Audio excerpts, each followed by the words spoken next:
Dimanche 29 mars, il va être 10 heures. Il est temps de faire sonner la cloche du temple à Martigny.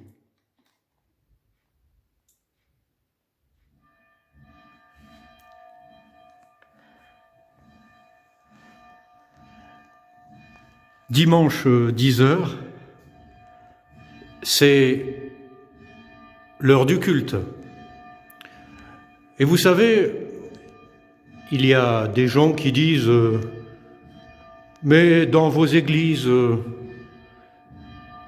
il n'y a jamais personne.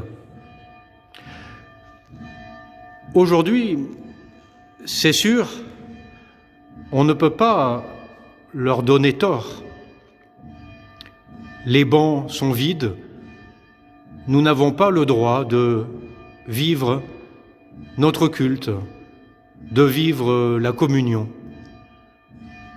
Mais ce que nous faisons, les premiers chrétiens déjà le faisaient.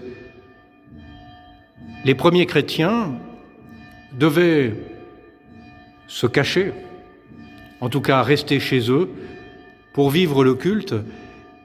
Et les premières églises étaient des églises de maison.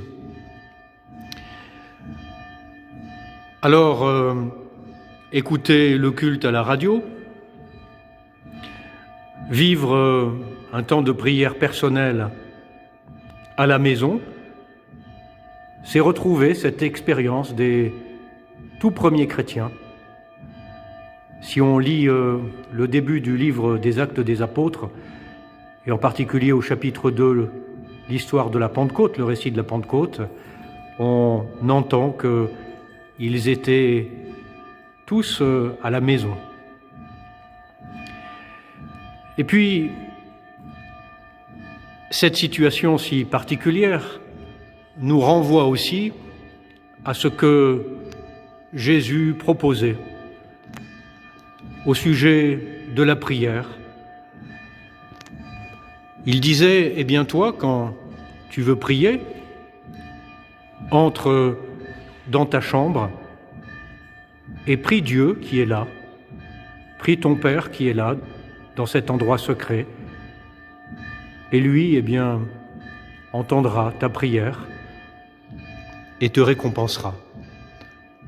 Alors, bon dimanche à toutes et à tous, et nous sommes en communion, même si cette Église est vide, la foi, elle, est vivante, notre foi est vivante.